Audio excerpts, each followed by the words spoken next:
All right. So, what's up, everybody? Thanks for clicking this video. Thanks for tuning into my channel. My name is Simon Hill, Black American from Louisiana, coming to you live from Budapest, Hungary. Today is February 14th, 2020, and also showing love to me by tuning into this channel today. I'm going to be celebrating with my wife later, so I hope all of you will be doing the same with your partners as well.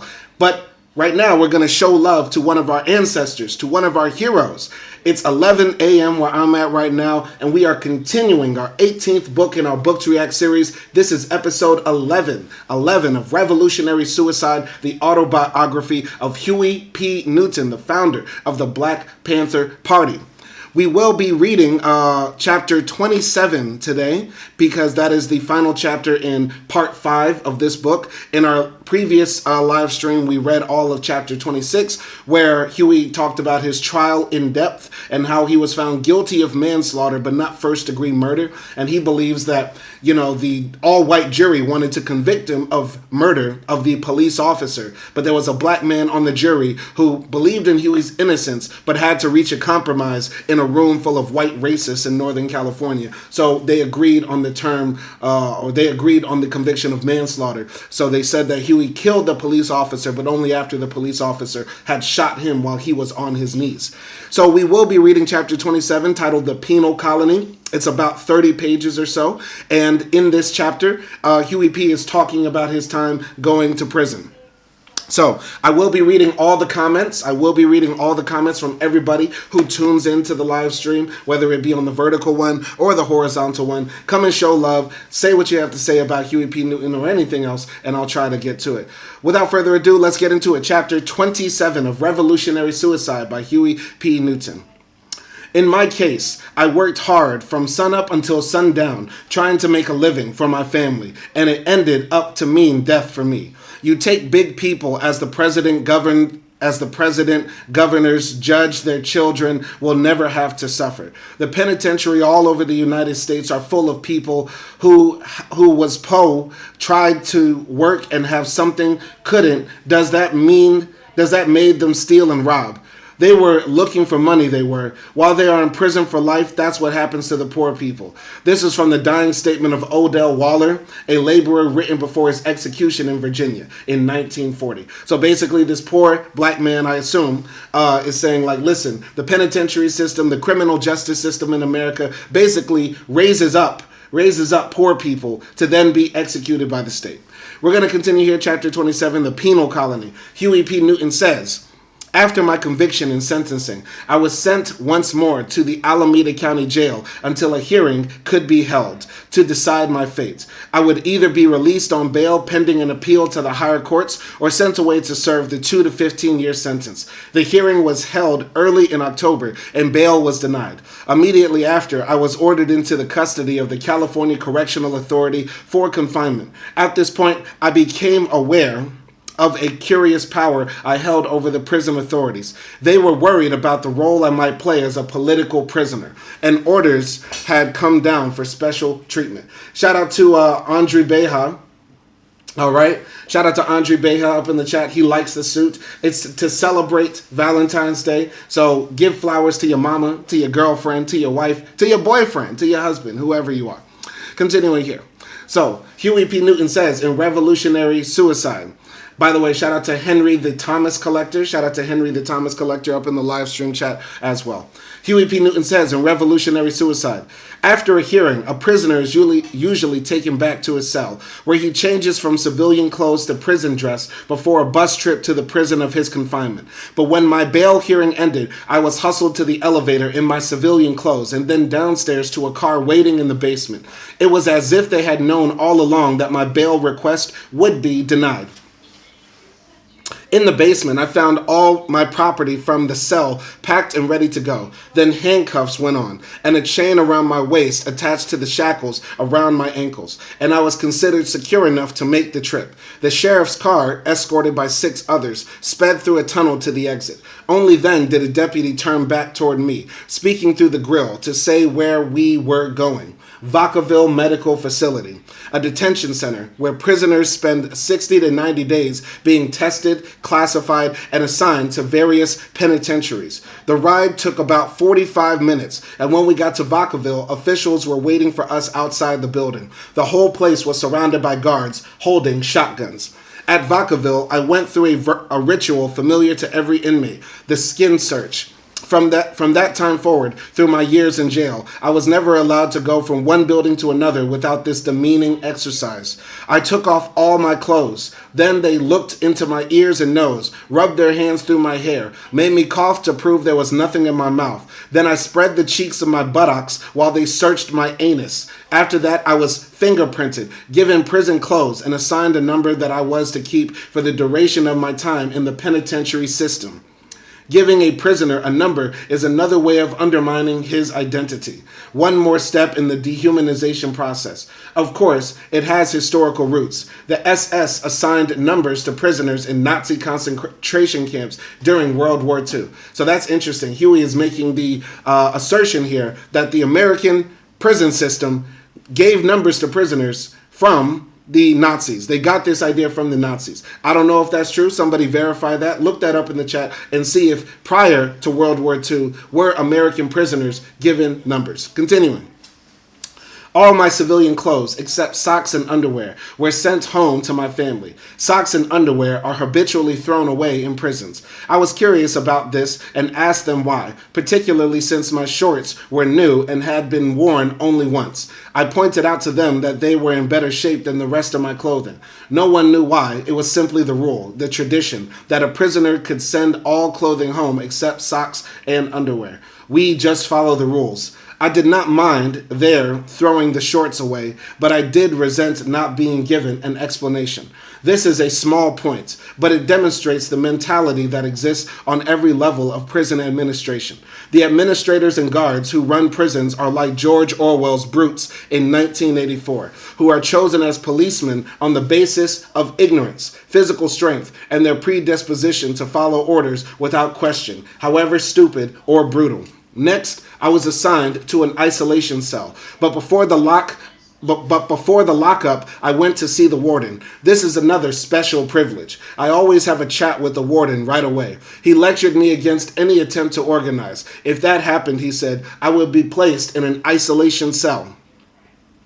It struck me as ironic that even as he spoke, an isolation cell stood waiting to receive me. Tactics like this add to the nightmarish unreality of prison. Then the warden began dangling the carrot. If I cooperated, I could be like any other prisoner, not locked up all the time. They were going to treat me tight at first, he said, to educate and orient the other prisoners to my presence. But if all went well, they would let me out into the general prison population. The main line, it's called. I sat silent, listening. I would never taste that carrot. Pause, no diddy. I would never taste that carrot. Huey, pause. Okay. Anyway, prison systems are fond of tests, all kinds, psychological, IQ, aptitude. During my stay at Vacaville, I was interviewed several times by 2 or 3 psychiatrists who ran a battery of aptitude and IQ tests on me. I scored low on the IQ test, about the 3rd or 4th grade. I don't know about scores on the others. Puzzled over these low scores in view of my good grades in college, the psychiatrist asked me about it. I explained to them that I refuse to relate to these tests because they are routinely used as weapons against black people in particular, and minority groups and poor people generally. Facts. IQ is a load of bullshit. And we should read a book about that, about how IQ was basically invented by white supremacists and eugenicists. But continuing here. The tests are based on white middle-class standards, and when we score low on them, the results are used to justify the prejudice that we are inferior and unintelligent. Since we are taught to believe that the tests are infallible, they have become a self-fulfilling prophecy that cuts off our initiative and brainwashes us. I told the psychiatrist that if they really wanted to know my IQ, they ought to examine my background and the work I had done in many areas, including creative disciplines like music. This seemed perfectly logical and obvious to me, but the psychiatrist either could not understand or preferred to remain ignorant. Their approach was so mechanical, so lacking insight, that they appeared unintelligent to me. They refused to see that it is more important to judge a person by his accomplishments than by some abstract test that may or may not correlate to the facts of his life. It has been my experience in prison that psychiatrists are among the most rigid and inflexible members of the staff. They are programmed and computerized like robots and cannot approach inmates as human beings. With their tests and questionnaires, they seem to have a preconceived idea of what an adjusted human being is. Any deviation from this mold is a threat to them. During this testing, the authorities puzzled over where to put me. There was much speculation in the prison about that, and through the grapevine I heard that they had some trouble deciding. They wanted, above all, an isolated prison, but because of the public attention my case had received, they also wanted one that would be viewed in a favorable light, a kind of showplace for visitors. That way they could keep up the charade that penitentiaries are rehabilitation centers rather than concentration camps. The administration at Vacaville even went through the motions of asking my preference, although they had not the slightest intention of allowing me to choose. I gave San Quentin as my first preference, with Folsom and Soledad next in order. That's crazy. I mean, even back then, these prisons were known as like the worst of the worst. Like, you know what I'm saying? That's where all the murderers, rapists, you know what I mean? The people that are not afraid to bash your head in at night. San Quentin, Folsom, Soledad, like that's crazy that he's like, yeah, I want to go to the hardest penitentiary. Gangster, revolutionary and gangster. Anyway, these three afforded relatively easy communication with the outside. As far as I'm concerned, all prisons are concentration camps. One is little better or worse than another. My preferences were strictly based on the possibility of contact. San Quentin is close to home, only a 30-minute drive from Oakland, and even less from San Francisco. There, my family and attorneys would be able to visit me fairly easily. I also have friends in San Quentin who could keep me in touch with my attorneys, my family, and with the media. Folsom came second for pretty much the same reasons. It was only about 80 miles from the Bay Area. I knew some people there, and the commuting would not be too bad for my family. Soledad was the farthest away of the three prisons, approximately 165 miles south of Oakland on Highway 101, and therefore the least desirable. As it turned out, I did not go to any of them. I was taken by surprise when, after only 25 days at Vacaville, I was expecting to stay the usual 60. I received a slip saying I would be leaving within 24 hours for the California Men's Colony, East Facility in San Luis Obispo. This time, I traveled on a bus with other prisoners. Not that the prison officials had stopped treating me in a special way. For every prison bus, a list is prepared for the prisoners who will be taking it and where they will be going. The bus I rode had everybody's name on the transportation list but mine. It came from Folsom, picked us up, and went on to San Quentin and then to another jail in San Jose. From San Jose, we went to Soledad, where I spent the night in isolation. Brother Jackson was near, but I never saw him. The friendly inmates on the bus gave me a rundown on the situation at the Penal Colony, so I was somewhat prepared when we arrived. And when he's talking about Brother Jackson, he's talking about Brother George Jackson, who wrote Blood in My Eye, and who was a revolutionary behind bars and the founder of the Black Guerrilla family. Okay, so I didn't know George Jackson was still alive at this time. I thought he had already been killed. But very interesting that George Jackson and Huey P. Newton were in the same facility. So continuing here. Although called a men's colony by the authorities, San Luis Obispo inmates know it as the California Penal Colony, which sums up what it is all about: a penal institution and a colonized situation. The state believes in the power of euphemism, that by putting a pleasant name on a concentration camp, they can change its objective characteristics. Prisons are referred to as correctional facilities or men's colonies and so forth. To the name givers, prisoners become clients, as if the state of California were some vast advertising agency. But we who are prisoners know the truth. We call them penitentiaries and jails, and refer to ourselves as convicts and inmates. This does not mean that we accept these labels as bad, only that we refuse to be deceived by the state's duplicity. The California Penal Colony stands approximately halfway between Oakland and Los Angeles, about 250 miles from each, and getting there involves a major trip from both cities. In addition to its remoteness, it is not typical of California prisons. Fewer than 10% of the inmates are black or Chicano, even though those two groups make up more than 50% of the prison population in California. Since there have been no riots, the institution has a reputation as a model prison. The authorities like to claim a happy inmate population. Yet once inside it, the reasons for its calm reputation are easy to understand. The penal colony is divided into 4 self-contained quadrants, each with approximately 600 inmates. Its layout and organization make it almost impossible for an inmate in one section to meet the 3/4 of the population in other quadrants. In addition, and very important, 80% of the prisoners were homosexual, and homosexuals are docile and subservient. They tend to obey prison regulations. Okay, this is like the least woke part. This is the least woke part of Huey's book. A very problematic sentence.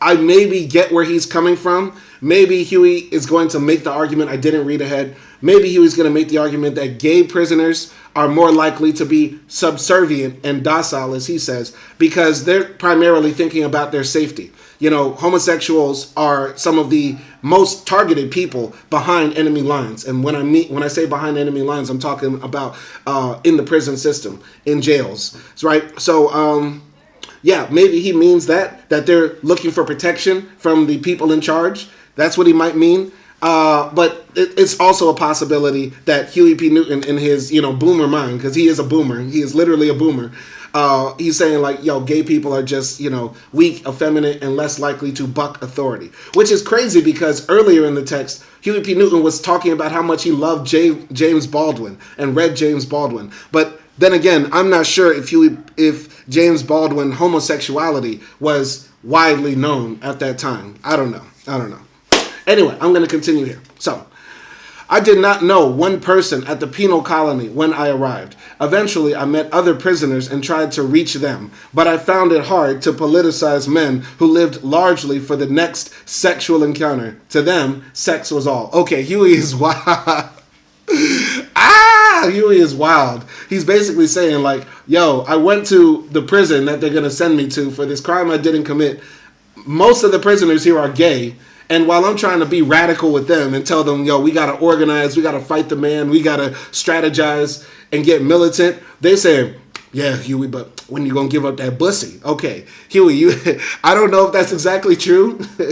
maybe Huey might have been communicating in them in a very demeaning way, talking about, hey, punks, let's get together and beat up the man like you beat up that boy's pussy. Like, no, like, Huey, you gotta be more woke than that. You know what I'm saying? Anyway, that's crazy. Anyway, Huey continues saying, these men were exploited and controlled by the guards in the system.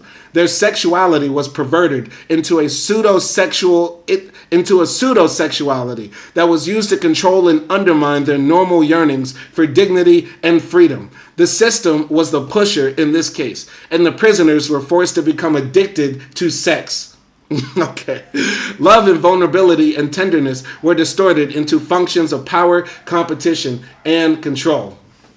All right. Shout out to Bubble Burster in Chief in the chat. Shout out to Mark A. Houston in the chat as well. Listen, when Huey is talking about homosexuality in this way, that it's a pseudo-sexuality or it's a perverted form of sexuality, I think he has this worldview that was very prominent among some leftists and even still today, especially in like Eastern Europe or like parts of the Cold War's Latin America, right? Who are pink, like the pink leftists in Latin America. Some of them believe that homosexuality is a byproduct of a bourgeois decadent society. America and other Western capitalistic nations create these sort of fetishes that we sort of vaunt and look up to or buy into as a way to distract us from fighting capitalism, fighting the bourgeois democracy or oligarchy that we live under. You know what I'm saying?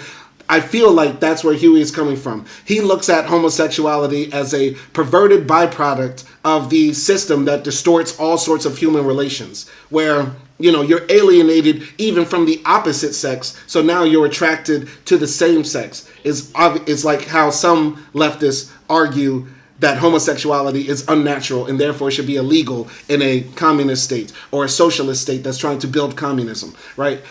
Which is not a view I agree with. But I'm reading in between the lines here, and if you have any commentary about this, I would love to know what you think about this, because this is wild that Huey is talking like this. I expected the brother to be more woke. Anyway, let's continue here. Huey says in Revolutionary Suicide, chapter 27, homosexual love at the penal colony was routinely simple. Each inmate, except me, had a key to let himself in and out of his cell during the day.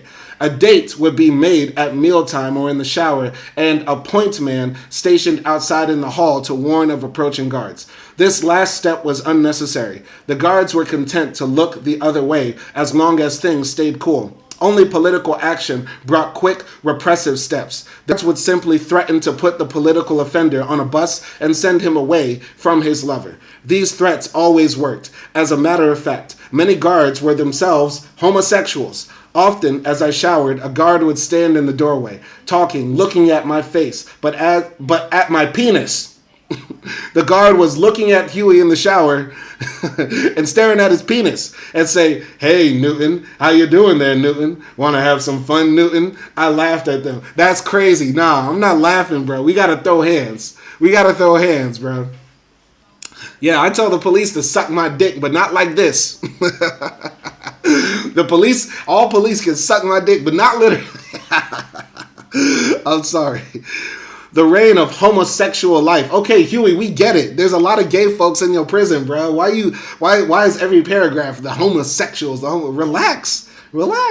Anyway, the reign of homosexual life in prison has changed somewhat with the induction of conjugal visits. Liberals see this as a step forward, but it is not. The same coercion and control are there, even more so because guards can deny a man his woman just as they denied a man his man.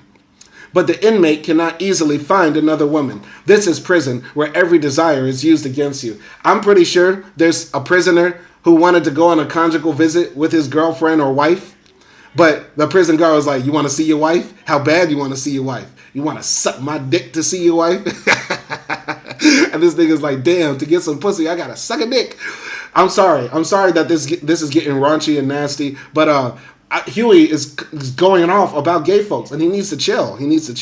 Anyway, procedurally, the penal colony was Vacaville all over again. First, I was taken to the warden, who told me that they would allow me to stay on the main line if I went along with all the rules and did not attempt to organize. He was also against complaints. If I wanted to complain, I ought to wait until I got out of prison. Again, I said nothing. I expected to be there for 15 years. This is enough time to achieve a purpose. All right, continuing here. After my meeting with the warden, I was assigned to a counselor who proposed that I go through a rehabilitation program to prepare me to return to society. I felt no need to be rehabilitated. My only crime was to speak in defense of the people. But the counselor went on describing the program. As the first step in my rehabilitation, he explained, I was to work in the prison dining hall at no salary. Eventually, I would be able to move into a job in one of the various prison industries, where the salaries ranged from a minimum of 3 cents an hour to a maximum of 10 cents an hour. I absolutely refused to engage in such exploitation, working at first for no salary and then for wages so low they could not be considered as salary at all. Instead, I offered a counter proposal. I would work willingly, but only for a just compensation, union scale wages. If they paid me union wages and paid the same wages to all inmates, I would then be willing to work in any kind of job they chose. Further, I would also pay the cost of my room and board so that I would not be the expense to the state, even though it had put me there illegitimately. The staff predictably refused to consider this proposal. I like what Huey is saying here. Because I don't know exactly how I feel exactly about prison abolition in totality. But I do think that maybe we could change, what amendment was it? I think it's the 13th Amendment, where it says slavery is illegal in the United States except if you're in prison. Okay, we need to abolish that part, right? You should not be enslaved even if you are a prisoner for a crime that you've been convicted of in the United States. And people who are working in jail should get union wages. You should get a livable salary. And while you're there in prison, why not put people to work if they are sane and healthy in the mind? Right now, in America, we have legal slavery, where you can go to a KFC in Louisiana and the person who's serving you your number 4 with 2 extra biscuits is literally a prisoner in Angola, working for 10 cents an hour. And if you don't think that's slavery, you're a sick person. You're a sick fuck, and fuck you. All right, I'm going to continue here. I then offered another alternative, that my rehabilitation program consists of attending school in the prison. Even though I had completed an education beyond the level offered there, I knew that an educational program would permit free use of the library to go on developing my knowledge. They refused this too, on the ground that the education programs were a privilege and that I had to earn them by first working in prison industry for an unspecified period of time. In other words, first the stick, a dehumanization that satisfied them, and then the carrot, pursuit of my own interest. I refused again. Their demands were rooted in a lie anyway. I knew that other prisoners had been permitted to start out with educational programs, and I also knew they would not allow me to do so because they wanted to break me, but I was not going to be broken. So they placed me on lockup. This means that I remained in my cell for most of the day and received no canteen privileges. The cells at the California Penal Colony each have 3 locks. One is centrally controlled and is in operation only at night. It goes on after the general lockup with a loud clack that can be heard all over the prison. We call it dropping the bar. The second lock is opened only by the guard's key, and the third lock by a key that the inmate possesses. Each morning, after raising the bar, taking off the centrally controlled lock, the guard went by and unlocked each cell. The inmate was then free for the rest of the day to leave or enter a cell with his own key. Because I was on lockup, the guard passed my cell by when he came down the row in the morning. I was permitted out of my cell only for meals, for visitors, or for official prison business such as going before the disciplinary board. So I got out each day only from 7 to 8 for breakfast, 12 to 1 for lunch, and 5 to 6:30 for supper. During those times, I also had to change my clothes, take a shower, and do any other necessary tasks.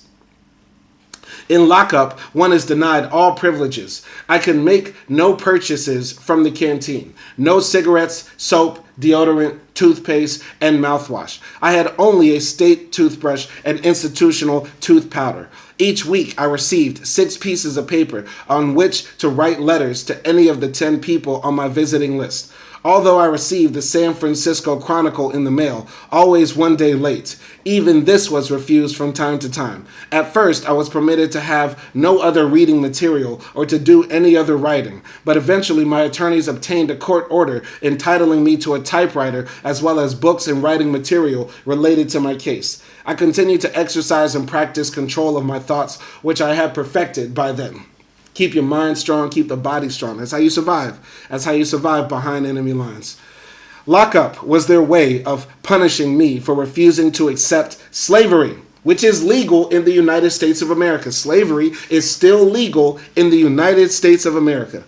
The shops at the Penal Colony make shoes and license plates and do the laundry of other institutions. For these services, the Penal Colony is paid good rates. It follows that by paying almost no salary to inmates, the system is little more than slavery. Prison is one of the most outrageous forms of economic exploitation in existence, although prison authorities see the system in a different light. I looked up upon lockup not as punishment, but as liberation from servitude. Once a month, I was called before the disciplinary board and asked if I was ready to cooperate with them and come off lockup. Every month, I refused. And he's brave, man, because I don't know if back then you had to pay for commissary. Because one of the tactics that they use to exploit prisoners is saying that, yeah, you get to work for, 20 cents a day for 8 hours. But you have to buy your own toothpaste, your own honey buns, your own deodorant. And, guess what? one toothpaste is like $2, so you got to work for a whole week to just buy a tube of toothpaste. Or, you want to buy a soda for a treat. Oh, look at that. It's $3. That's 3 weeks of labor or something like that for you to just buy one Coca-Cola. You know what I mean? It's very exploitative. It's very hyper exploitative in prisons in the United States. And so I don't know if Huey was going through that, where he couldn't buy anything in commissary. The man couldn't even get a Pepsi. Couldn't get a Pepsi. Anyway. The guards thought I was fighting a losing battle, that I would not be able to stand it for long. I would eventually break, they said, so why waste away in solitary? Moreover, by resisting prison rules and regulations, I was simply extending my time to the full 15 years. The isolation of lockup was bearable. Really, more than that. My brain was active. There were many things to think about, and I filled the days working out ideas. I had begun to develop back in Oakland City College. Furthermore, my family was able to visit me often, despite the long drive. Rules allowed visitors every day of the week except Tuesdays and Wednesday, which were designed as non-visiting days. If my attorneys wanted to see me, they deliberately came on a non-visiting day, and my family worked out a schedule whereby I had a visit on 3 or 4 other days. So between family, lawyers, and friends, I was quite often in the visiting area from 9 in the morning until 4 in the afternoon. Okay, Huey had an easy stay. Because if you're getting letters, you're getting visits, and you don't have to work, and possibly people are holding you down, putting money on your books, and he's in an all-white prison colony where basically everybody is popping bussy, you know what I mean? Then he had a pretty easy stay. It could have been worse. It could have been worse for Huey, low-key. Anyway, my family sustained me. I needed their warmth and the news they brought from the outside, except for meal times. I was not permitted to talk with other prisoners, and the San Francisco Chronicle is a limited source of information. Rehabilitation never offered mental health, just the reverse. It involved communication only with the staff, who are not worth any contact at all. To listen to their philosophy or accept their outlook will destroy you.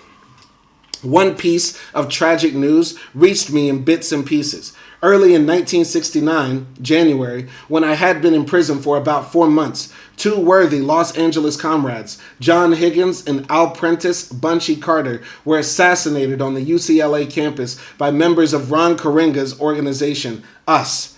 I had first met Karenga when I was involved in the Afro-American Association at Oakland City College. He later went to Los Angeles to establish his own cultural nationalist group, which was, for a while, quite successful, largely because the Los Angeles Police Department supported him in many of his ventures.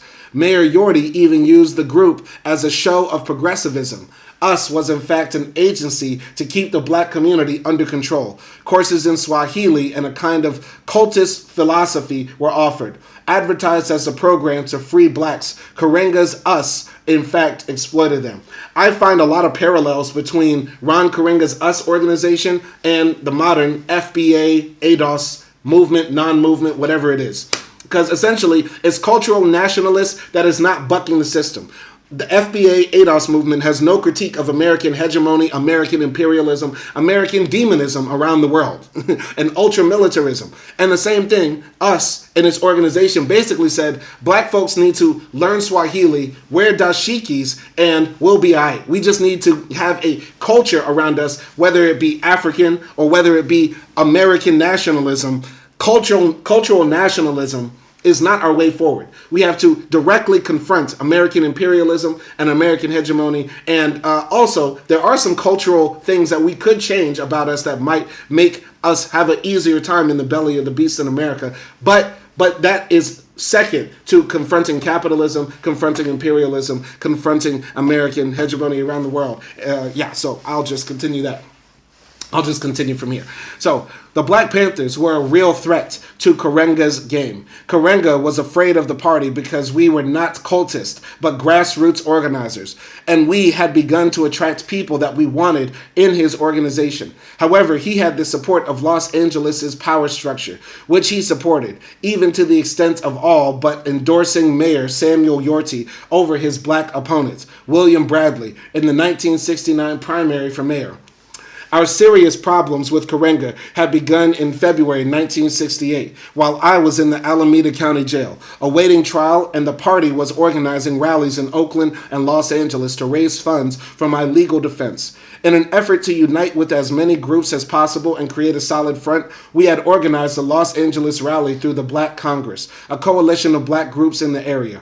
Karenga's group was part of the Black Congress. The Oakland rally took place on February 17th, my birthday. Stokely Carmichael, H. Rap Brown, City Councilman Ron DeLooms, Charles Gary, Bobby Seale, Eldridge Cleaver, and others participated. It was a successful event. The Los Angeles rally was scheduled for the sports arena the next day, with many of the same people on the platform plus several leaders of organizations in the Black Congress. When the planning party for the Black Panthers arrived shortly before the rally, they found that Karenga had co-opted the event, particularly by having the Los Angeles Police Department provide security. Cops were everywhere, inside and out.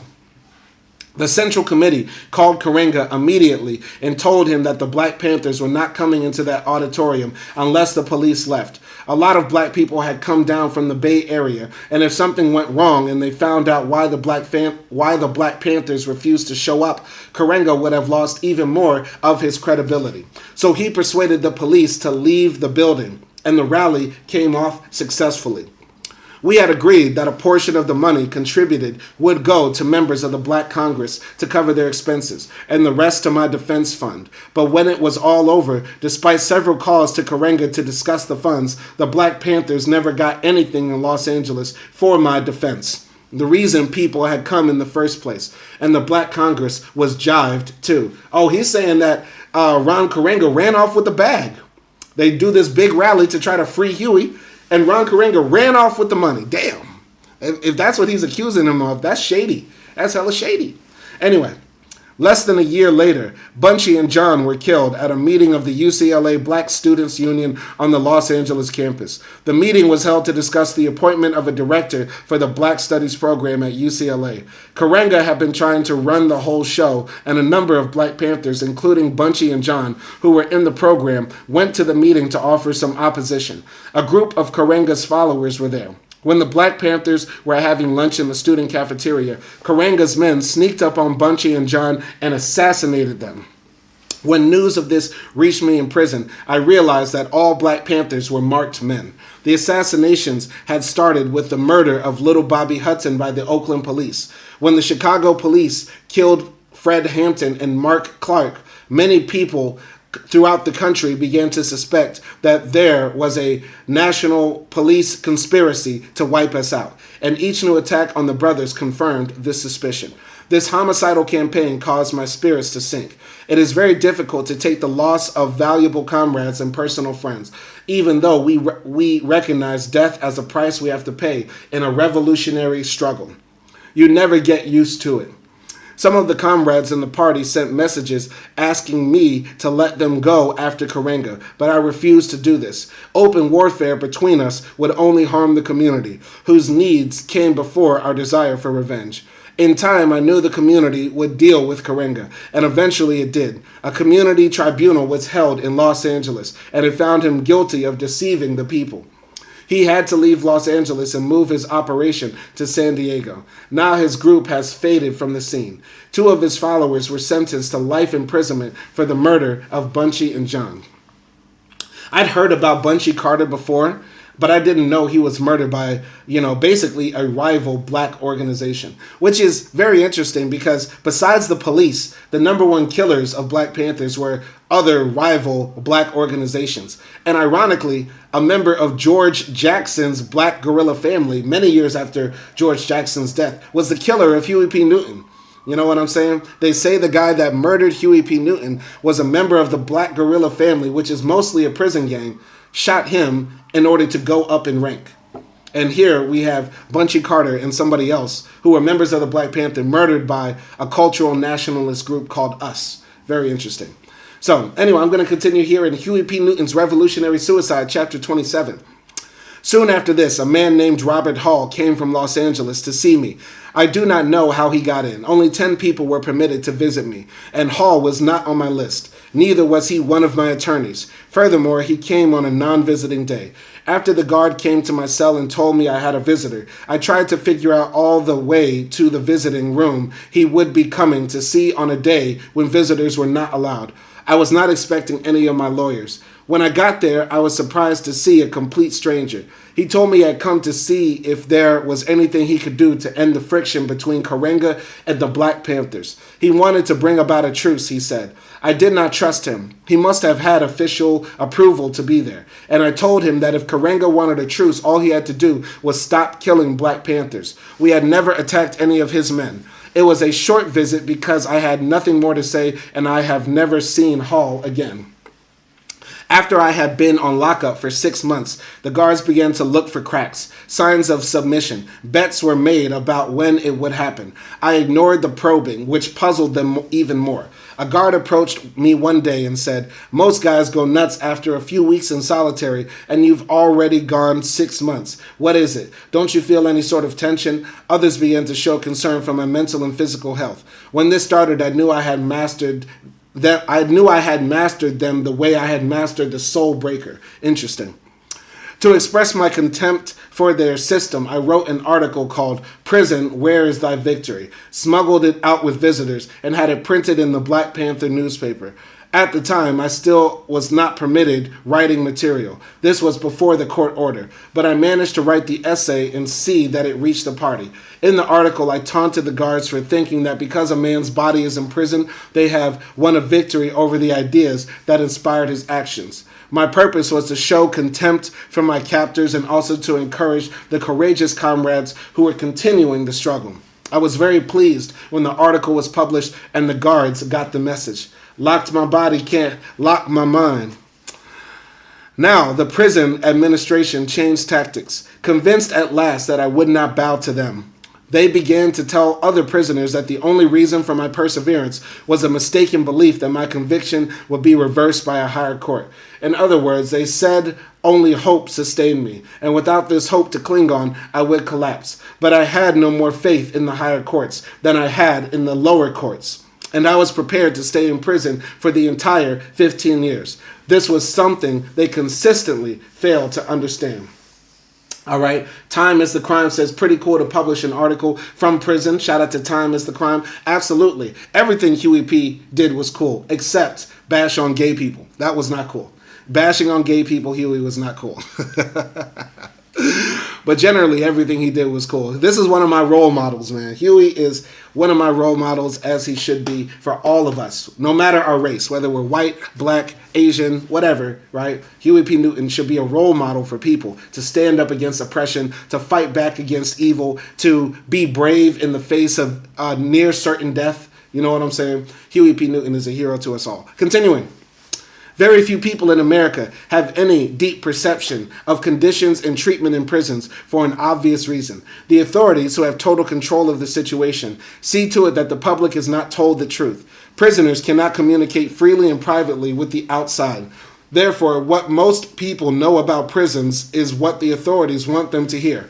Millions of people were surprised and shocked by the assassination of Comrade George Jackson and the massacre at Attica because they do not understand how oppressive even the best prisons are. I have often pondered the similarity between prison experience and the slave experience of black people. Both systems involve exploitation. The slave received no compensation for the wealth he produced, and the prisoner is expected to produce marketable goods for what amounts to no compensation.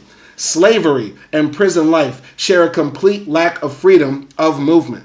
The power of those in authority is total, and they expect deference from those under their domination, just as in the days of slavery. Constant surveillance and observation are part of prison experience, and if inmates develop meaningful and revolutionary friendships among themselves, these ties are broken by institutional transfers, just as the slave master broke up families. In my own experience, a number of inmates who refused to follow orders and stay away from me during mealtimes were transferred for institutional convenience. It is generally recognized that a system of slavery is degrading for the master and slave alike. Let's repeat this sentence because it's vitally important to understand our views on white supremacy, our views on racism, our views on anti-blackness, and our views on capitalism. Let's read this again. It's highly, highly important. Huey says, it is generally recognized that a system of slavery is degrading for the master and the slave alike. People think that slavery is just, a powerful person whipping on a poor, exposed person, a poor and exposed and exploited person. And that person who is getting whipped on is the degraded one. But the person with the whip in his hand arguably is more degraded because he loses his humanity. She loses her humanity with every strike of the whip. As humans, we are not naturally brutal to each other. It is not natural to be evil and wicked to other people. But we are degraded into systems that make us be evil and wicked to others. And that's what Huey is saying right there. Very powerful. Very powerful. And extrapolating that even further to capitalism, the person who works 8 hours a day and only walks away with $20, $100, $200, and the person who hired him is walking away without doing anything at work with $1,000, with $10,000, with $100,000. Both of them are being degraded. The person who is losing their life and time away from their kids, from their wife, from their loved ones, you know what I mean? Going to work is being degraded, but so is the person who is becoming more and more greedy, consuming more and more, eating up more and more money. That person is being degraded as well, because money only degrades the soul. The more wealth you have, you are only degraded by more that you attain. You get what I'm saying? But I'm sorry, this one sentence right here, I think is so powerful and so important. So I'll just read that sentence one more time, then continue, and I'll shut up forever. So it is generally recognized that a system of slavery is degrading for the master and slave alike. This applies to prison too. The atmosphere of fear has a distorting effect on the lives of everyone there, from commissioners and superintendents to prisoners in solitary confinement. Nowhere is this more evident than among correctional officers, as the guards are euphemistically called. Prison guards are pathetic creatures. I had very little contact with them because I stayed in my cell so much, but they harassed me every chance they got. When I went out to see visitors, they searched my cell, sometimes senselessly tearing it up, throwing my washcloth on the floor, dumping my toothbrush in the toilet, and creating a general disorder. If they ever found items from the canteen, such as deodorant or hair oil, they would write me up for having contraband in my cell. A violation of prison regulations. They took great pleasure in these petty harassments, and after a time I developed a wry attitude, seeing it for what it was, the childish behavior of small men. Once I got a beef and went to the hole. I went without a struggle. Since I was already in isolation, being in the hole meant only that I ate my meals in my cell instead of the prison dining room. It was the easiest solitary confinement I ever pulled because I was allowed to have reading material there.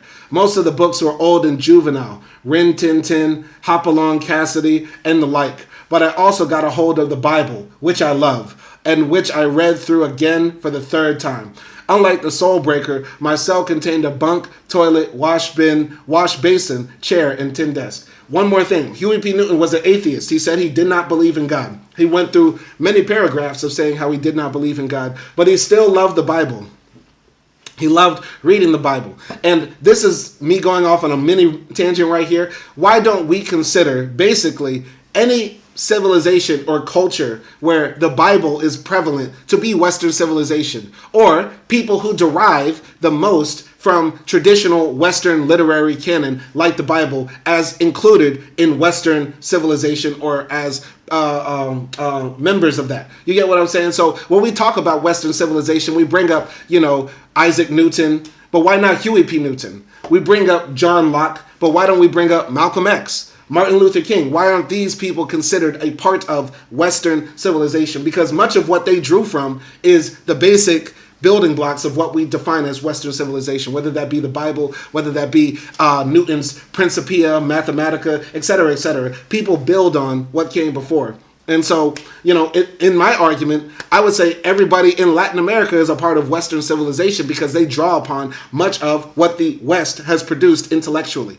But I digress. The white supremacists don't want to hear that because the white supremacists would rather shoot themselves in the foot. You have people literally crossing borders, willing to die to get into America, to say, me white, I want to be a part of white civilization. Fuck black people and the Bible is king, Christ is king. The white supremacists look at the Latin Americans just because they're a bit darker, but even though they want to inflict the same white supremacist damage to all of us in society, they say, fuck y'all.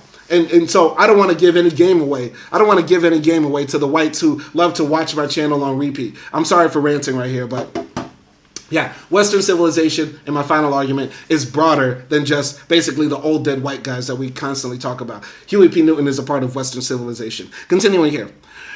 Anyway, Huey says, the guards never gave up their efforts to keep me in a constant state of rage, but I recognized their limitations and avoided their assaults, either by refusing to communicate with them or not doing what they wanted. Obviously, the guards are victims too, but the fact that they have a limited and very crude kind of power tends to corrupt and brutalize them. Some of them perceive dimly how blighted their lives are and try to compensate in pathetic ways. For instance, when the student disturbances broke out at the University of California at Santa Barbara in the spring of 1970, the Penal Colony dispatched members of the Goon Squad to assist in putting down the rebellion.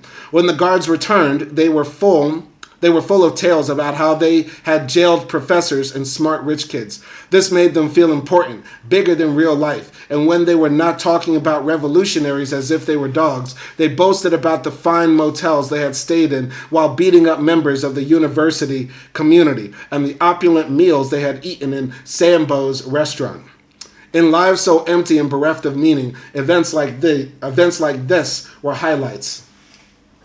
One of the evils the guards were guilty of was promoting racial animosity in prison, using it to divide us. Many white inmates are not outright racist when they go to prison, but the staff soon turns them in that direction. While the guards do not want racial hostility to erupt into violence between inmates, they do want hostility to keep high enough to prevent any unity. This is something like the strategy used by Southern politicians to pit poor whites against poor blacks. Unfortunately, many black inmates caught up in this madness for reasons of sheer survival are goaded by the guards into turning against the white inmates, or the Nazis as they call themselves. In this situation, the guards are the oppressors, and the Nazis are the tools of that oppression. Most degrading, the whites are not only duped and used by the prison staff, but come to love their oppressors. Their dehumanization is so thorough that they admire and identify with those who deprive them of their humanity. This kind of psychological aberration was so frequent in Nazi concentration camps that its rationale has been a major intellectual question for 30 years. One theory is that the prisoners were reduced to such a state of infantile dependence upon their keepers that they were acting out a kind of grotesque child-parent situation with them, believing that identification with their oppressors was their only hope of survival. A prison situation of this sort is both tragic and explosive.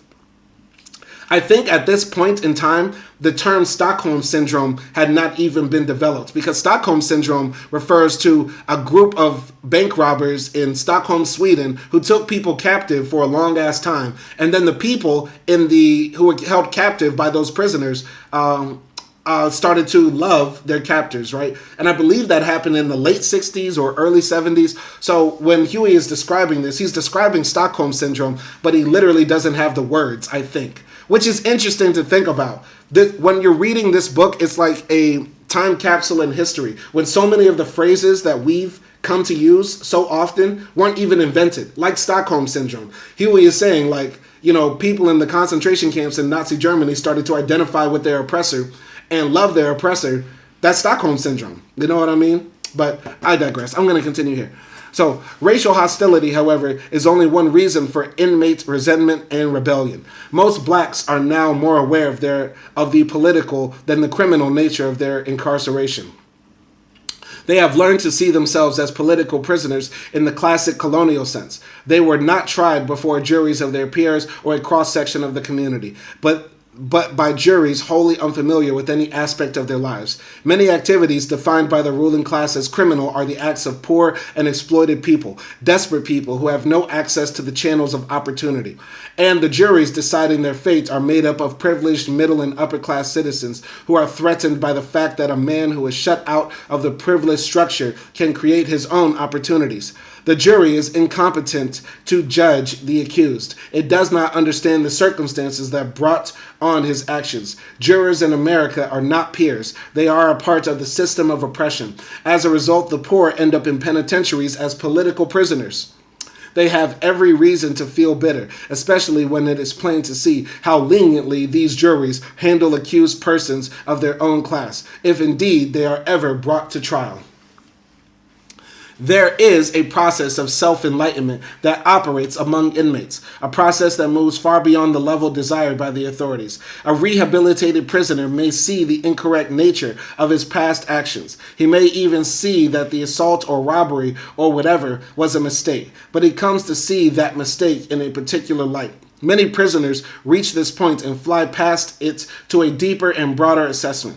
They begin to assess society and see that their crimes were in part a result of a capitalist and exploitative society. Frequently, they become socialists, recognizing that capitalism has given birth to the murderous twins, imperialism and racism. These enlightened and politically conscious prisoners arrive at convictions that the authorities find unacceptable and threatening.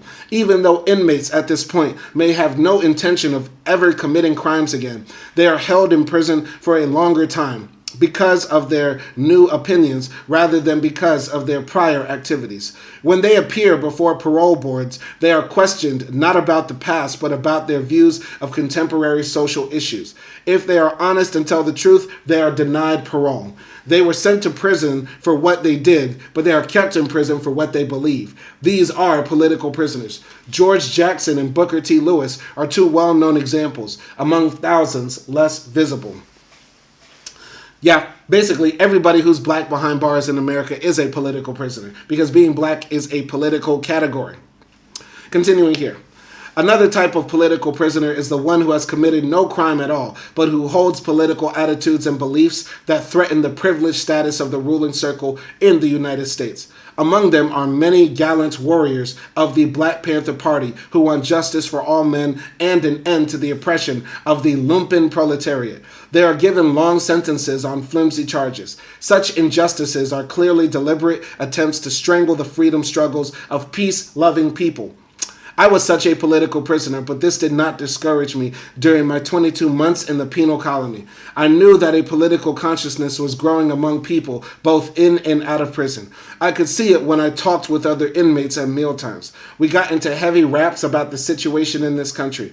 It was obvious in the growing movement outside the prison, among students, welfare recipients, hospital employees, and community workers, to name only a few. This confidence lay behind my ability to withstand the oppression.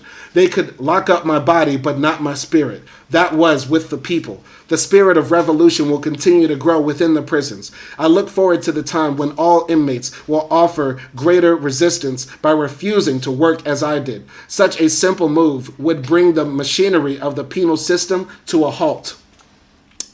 Though the guards eventually realized that I would never break under their harassment, other members of the prison staff could not accept my resistance. They kept probing for weaknesses. In the spring of 1970, prior to my first parole hearing, I was summoned to the prison psychiatrist for an evaluation. From the minute I entered his office, I made my position clear. I told him that I had no faith or confidence in psychiatric tests because they were not designed to relate to the culture of poor and oppressed people. I was willing to talk with him, I said, but I would not submit to any testing. As we talked, he started running games on me. For instance, in the midst of our conversation, he would try to sneak in psychological questions such as, "Do you feel people are persecuting you?" Each time he did this, I told him I would not submit to any sort of testing, and if he persisted, I was going to leave the room. The psychiatrist insisted that I had a bias against psychological testing. He was correct. In response to this, I showed him flaws in the psychological systems of Freud, Jung, Skinner, and others that made these systems inapplicable to black people. When he asked me whether there was any psychological system that I could trust, I told him I accepted the theories of Frantz Fanon. He had never heard of him, so I suggested some books by Fanon that he could read and left. I have to do a quick test. Acti, have you ever read Fanon? No. In school, did they ever teach about Fanon? No. One of the most important, literally, one of the most important psychologists, psychiatrists, and revolutionary thinkers of the 20th century is not even taught to people who study psychology. Yes, you should. I'm sorry for putting you on the spot, but it's not to put you on spot. It's to put these universities that continue to replicate the same sort of ideology. We still live under a system of white supremacy because they do not teach about the people who fought against colonialism, who are fighting against white supremacy, and we're saying that these systems that they use to design the frameworks of psychology, psychoanalytic theory, all of that, basically, we're upholding a system where white men remain on top.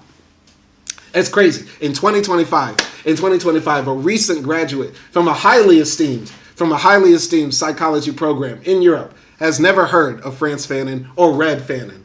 Insane. I heard about him. Okay, well, Didn't read. And I'll be honest too, I haven't read Fanon, but I've heard of Fanon all my life. And Fanon is one of the most important psychiatrists because he basically created post-colonial theory. And post-colonial theory is the bedrock for how we think about gender, sexism, how we think about all sorts of identities, intersectionality. Everything comes from Fanon, essentially. He's the bedrock of all of that. Meanwhile, Freud was doing cocaine and trying to fuck everybody who sat on his couch. And we still talk about Freud, but we don't talk about Fanon. Insane. I'm sorry for ranting. Let's continue here. Their psychological warfare got them nowhere. My counselor, a man named Topper, held a pre-board hearing with me and tried to get me to come off lockup. I refused. Topper had told me earlier that he was glad I was on lockup and he wanted me to stay there. But in the pre-board hearing, he switched his tactics and strongly hinted that if I came off lockup, I would almost certainly be given a parole date by the board. I knew this was not true. He probably reasoned that if I came off lockup and the board did not give me a parole date, then I would lose status in the eyes of the other inmates. This was very important to the prison because it would undermine my position. On the other hand, they could work out their strategy from another angle. I could have been given a date if I remained on lockup. Then they could say that a date for my release had been established, but they would not be able to honor it because I refused to cooperate with them. This would make the public think that I was blocking my own release. They were trying to steal my only weapon against them, my dignity. I knew from other sources that Deputy Superintendent McCarthy had told people that he thought my demand for a minimum wage in prison was reasonable, yet neither he nor Topper had the courage to state their feelings publicly. Like so many other administrators, they went along with the system. It just took too much courage to take a stand for prisoners' rights. They were unimaginative, mediocre, and fearful men. It was no coincidence that they had chosen to work in prisons. They blended right in with the gray dullness and impersonality of institutional life. I finally went before the parole board in April 1970, and even though I did not expect anything from them, I looked forward to the chance for debate and the opportunity to show my contempt for their system. 7 or 8 board members sat with me around a table, talking casually and drinking coffee. One of the first things they asked me about were the violations reports in my folder, which said I had contraband in my cell. I asked them if they knew what the nature of the contraband was, and it turned out that they had not looked closely enough to see. When they read the violation reports in full, they were surprised to find that the so-called contraband was soap, deodorant, and toilet articles from the canteen, which had been passed on to me by other inmates. I told them that I refused to do without basic amenities and that I would continue to obtain them. They ordered the guards to allow toilet articles in my cell. This was a small but sweet victory. This so dehumanizing. The prison staff was saying, "Huey, you can't even have deodorant. You got to be musty."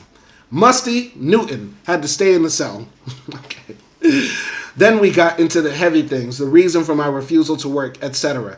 I was ready for them, but when I gave my explanation, they replied that that I wanted to pick and choose the rules I would obey, and that this was very arbitrary attitude. I responded by expressing a total lack of faith in the penal system and the parole board, and let them know that I did not expect parole then or any other time. I told them I was willing to obey rules I disagreed with, but I would never obey rules that denied my dignity as a human being. Furthermore, I urged them to disobey those rules that violated their integrity and dignity. One of the board members, a Negro, was so shocked that he expressed doubt about my sanity. This is a good example of the mentality controlling prisons across the land, one so narrow that it regards human dignity and strength of character as abnormal. After that hearing, I resolved never to go before a parole hearing again, even though my attorney advised against this decision.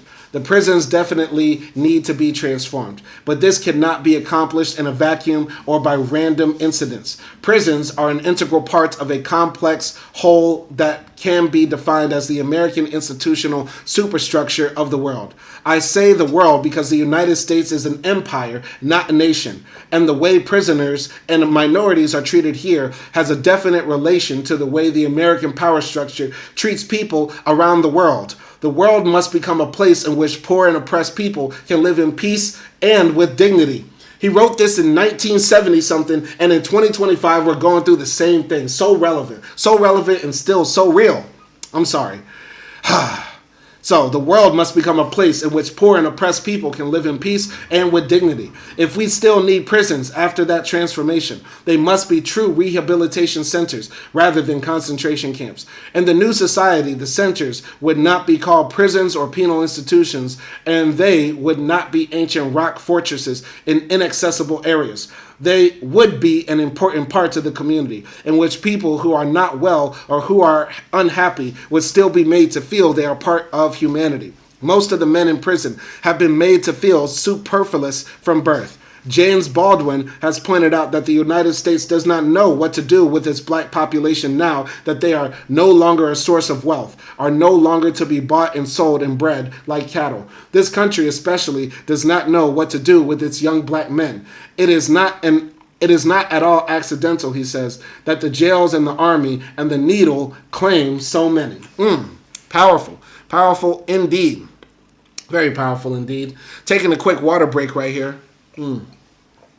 But what Huey is saying is so true, that the way America treats its black people, its prisoners, its minorities in general, has an effect on how America treats people at the periphery of its empire and also inside of its empire who are not behind enemy lines, meaning in the prison cells. You get what I'm saying? And think about how America treated Gaza.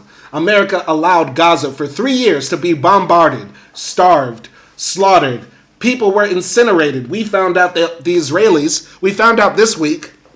that the Israelis have a weapon that literally incinerates people. They can drop a laser on a Gazan child that all you see left is like smoke, which is crazy. That's some sci-fi shit. They have disappearing lasers they can drop on children in Gaza.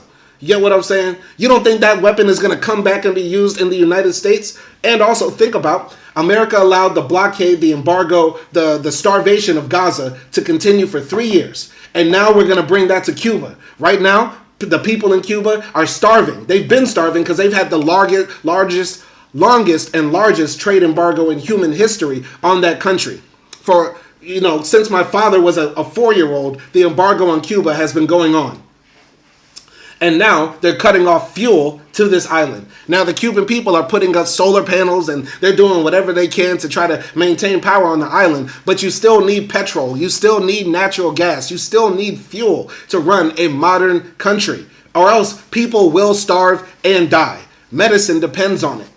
Food depends on it. You need that. And America is saying, hey, you know that tactic that worked in Gaza where we incinerated people and shit like that? Let's bring that back to the Americas now. Let's do the same thing here. And the same thing also in Gaza. The Israelis and the Americans worked hand in hand to make sure that all the Hamas leaders, the ones who are not, busting their guns, the ones who were trying to do the diplomatic talks in Qatar and elsewhere, they got blown up out of the sky. Boom. And what you think America's going to start doing to Latin American countries? They kidnapped Maduro. You don't think that they're down to assassinate Canelo in Cuba? Or that they're down to assassinate the leader in Nicaragua or anybody else who stands in their way? And it's going to keep on inching back closer and closer to home. And that's what we're seeing with ICE and Border Patrol murdering white men out in the streets. White men and white women getting domed in America. It's all coming back home. The war always comes back home. The war always comes back home. Anyway, shout out to Shilari Peace. Chilari Peace. Shilari Peace. I don't know how to say that.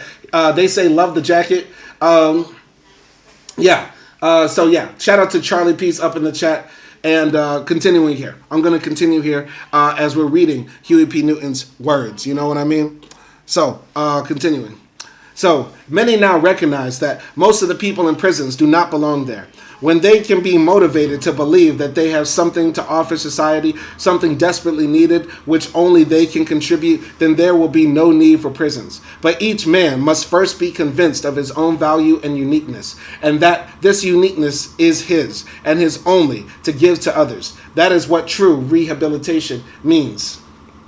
All the time that I was in San Luis Obispo, Charles Gary and his staff were working to appeal my conviction before the California Court of Appeals. Their proceeding was based on a number of improper maneuvers that have been used by the prosecution in their determination to convict me.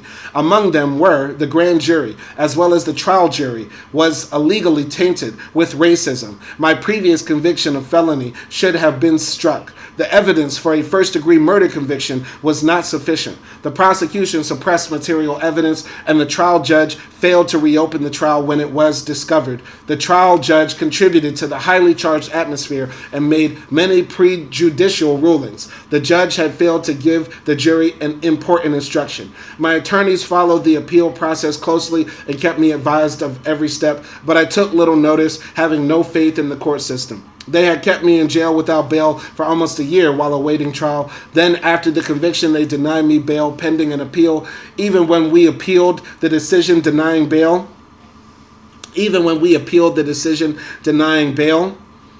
we were given no consideration. I could find no reason to hope that the state would reverse my conviction. As far as I was concerned, I would pull 15 years in the penitentiary and pull it in isolation. All right. By the way, shout out to Charlie Peace up in the comments section. Don't retract comments. Don't retract comments. It encourages conversation. All right, Claire. Okay, it's Claire. That's interesting.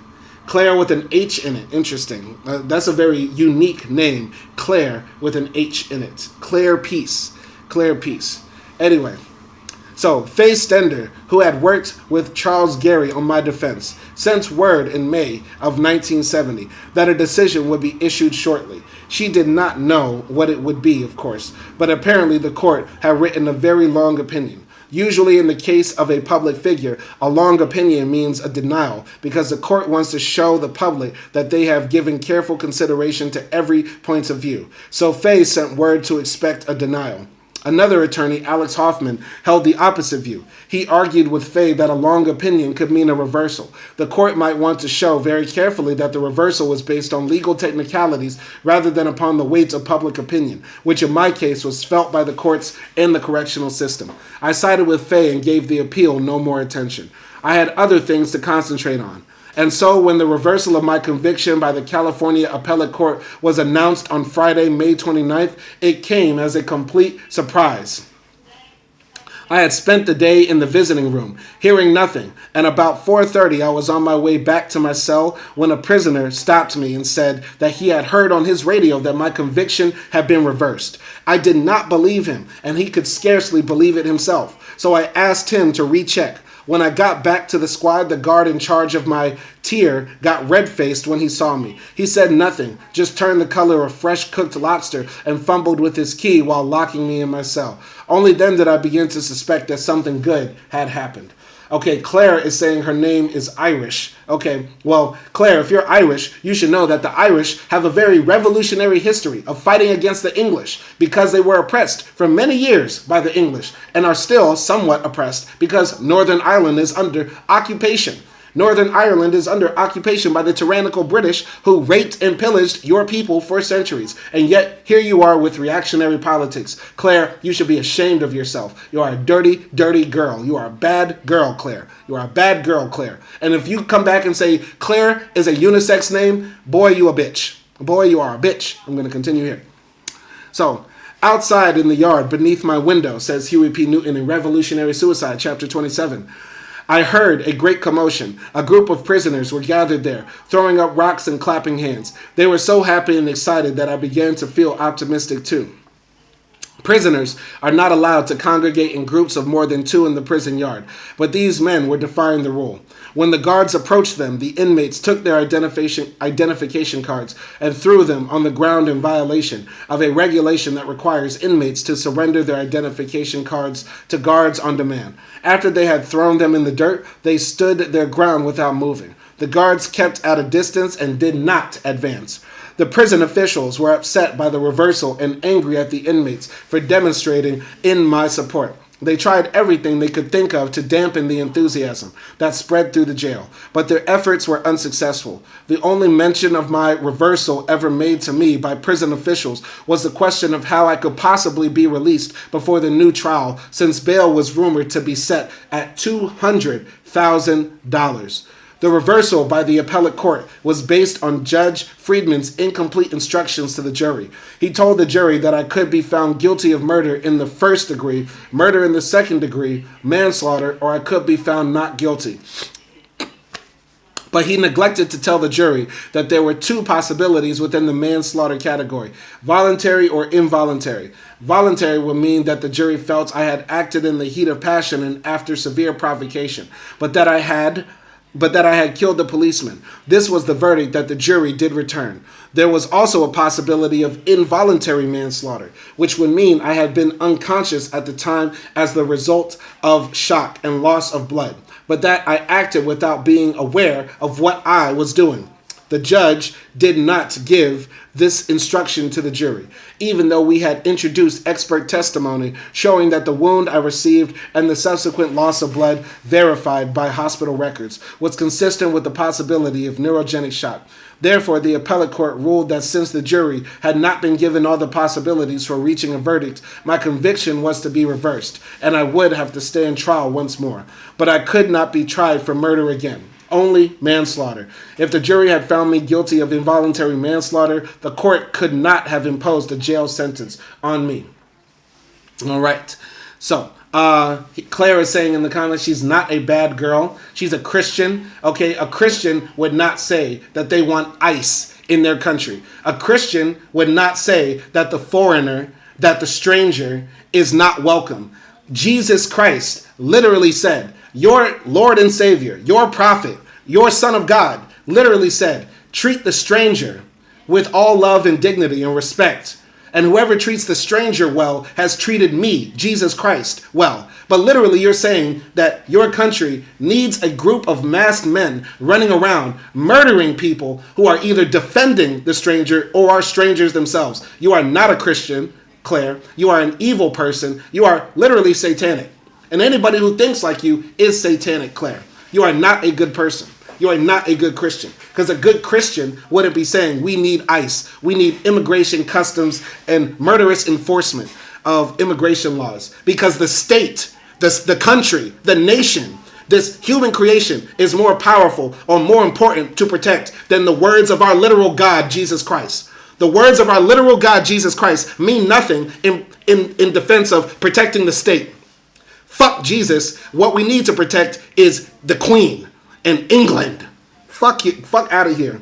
Fuck out of here. This is the reason why people don't take Christians seriously. People will never take Christians seriously because of this. Because of this stupid ideology that y'all have. Y'all literally don't even follow the words of your own Savior, who said, treat the stranger well, the immigrant, the foreigner. Y'all would rather kill people than to follow the words of Jesus Christ. Fuck out of here. Sorry for crashing out real quick. Anyway, I'm going to continue here.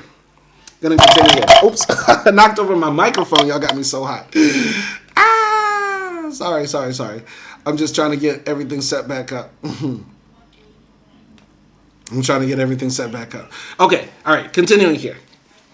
So, even though I had to wait 90 days for the decision to become final, I began immediately to make plans for my departure. Needless to say, I was eager to get out, but also apprehensive about what my life would be like when I returned to Oakland. I felt I would not be ready to plunge back into things until I had a chance to look around and get a picture of the entire situation. I had been off the block for almost 3 years. My departure from the California Penal Colony seems like a dream now. Psychologically, I had prepared myself for a longer stay, and my freedom seemed a lucky extension of life, a chance to accomplish more than I had expected. I wanted to get the Black Panthers back on the right track, taking action that could be done only in conjunction with my comrades in the Central Committee. Early in August, word came from my attorneys that I would be getting out soon, since I had a bail hearing coming up on August 5th, a Wednesday, the Friday before I spent packing my things in case they decided to move me over the weekend, but nothing happened. Then on Monday, I went through the whole release process, but I did not leave that day either. No one, including the warden, seemed to know exactly what was going on. He asked me to tell him what time I was leaving and on what date.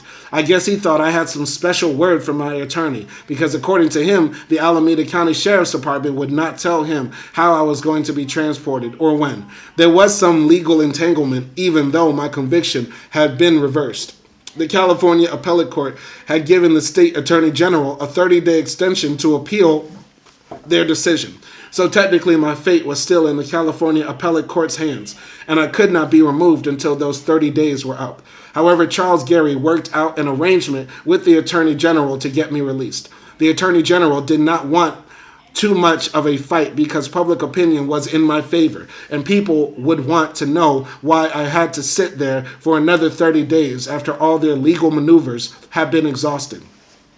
I was in limbo. That Monday, August 3rd, I was all checked out and ready to go. I had been having interviews constantly with a number of television and newspaper reporters who had come to see me.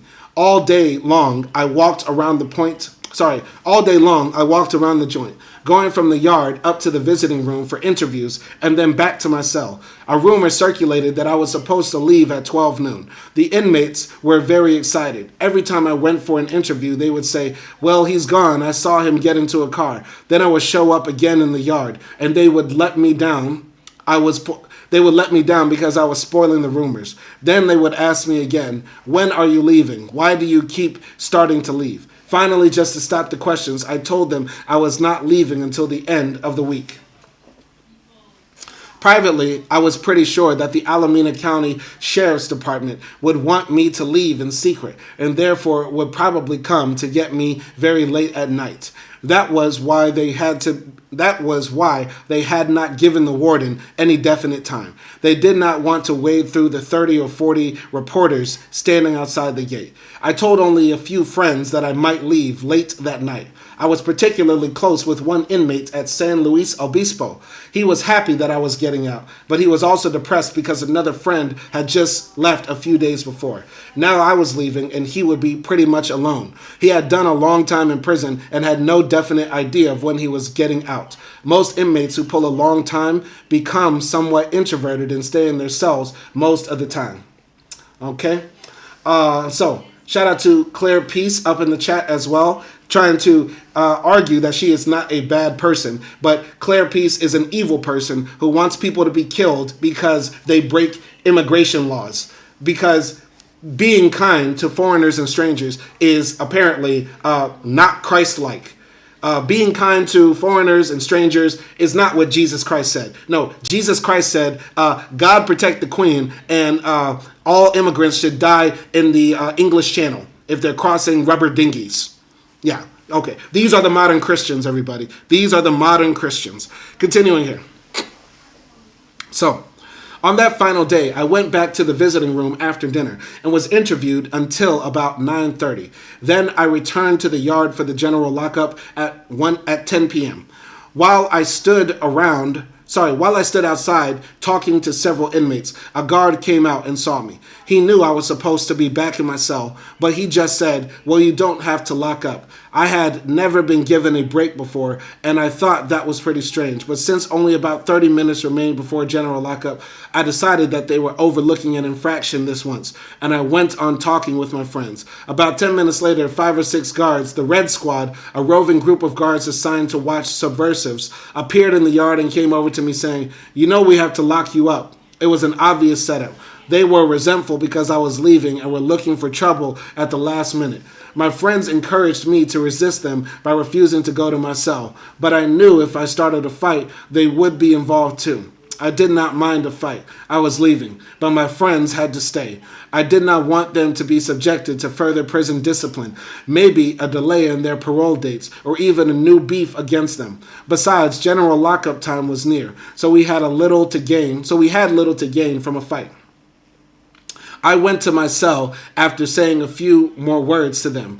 The guards were true to form right up to the end. They could not get in the last blow. They would be mine when I walked through those gates, but they got in as many licks as they could. The day had been extremely tiring, so sleep came quickly. It seemed as if I had been sleeping only a few minutes, although it was actually 2:30 a.m. When the guards opened the door and told me to roll it up, I had turned in all my prison clothes except underwear, pants, shirt, and my own shoes. I put them on. The cop asked me if I had a jacket. It was pretty chilly out, but I had turned it in. When I came out of the cell block into the yard, it felt cold, but nonetheless refreshing, a kind of misty chill. As I walked out into the cool night air, I realized that never again, or at least not for a long time, would I take that walk from my cell to the central area where processing is done. I went through the strip search again, taking everything off and having my mouth, ears, nose, and anus probed. They searched my pockets. There was little I wanted to take out of that prison, but the ritual proceeded as usual. Then I was given release clothes, a pair of khaki pants and a khaki shirt. But they kept my jail underwear and socks. I signed my release papers, and next I was taken to another room to await the arrival of the men from the sheriff's department. One guard was stationed in the room with me, and he tried to start a conversation. He told me about the record collection and his elaborate stereo component and multiplex system. Then he talked about how he had been a brawler when he was young and how his nose had been broken over and over again. When he had first started work at the penitentiary, he said, he used to get into a lot of fights with inmates, but he found out later that it was better to call other cops before the convicts got out of line and jumped him. Why he attempted this conversation is hard to figure out, but I guess he was trying to let me know that he realized he could no longer consider me his inferior. Since our convict-guard relationship had changed, he wanted me to know that he was a human being with certain thoughts and feelings. He even offered me a cigarette, but I told him I did not smoke. Then he went into a long monologue about how he almost got cancer from smoking, that he had pleurisy and had caught it just in time. He went on and on, mostly talking to himself. Okay, these sections could have been snipped. Once again, part 5 is my least favorite part of Huey P. Newton's memoir because it's my least favorite parts of these types of books. Revolutionaries have to talk about their trial and they have to talk about how they were in prison. And I get it, but it's so boring for me. Okay. All right. So let's continue here. Guards are odd people. It is incomprehensible to me how a person can endure such a meaningless life day after day, year after year, and seem to be satisfied with it. Their main concerns are dull and petty, centered around retirement, lawns, fishing, hi-fi sets. This guard was near retirement. People like him are really lost, as so many people are, without a purpose in life or the ability to relate to others. Finally, at 3:30, I was told the sheriff's men had arrived. I took my 2 boxes of legal material, they were all I could carry, and started down the hallway, the guard following resentfully with my typewriter and another small box. When I got a short distance from the room, the warden and his assistant met me and wished me luck on my release. It was like a scene from Kafka or Jeanette's balcony. or Jeanette's The Balcony. Normal and logical on the surface, but nightmarish and phantasmagorical in essence. It had the quality of a symbolic ritual. No one was truly involved or affected. We simply went through the motions. I walked through the visiting room and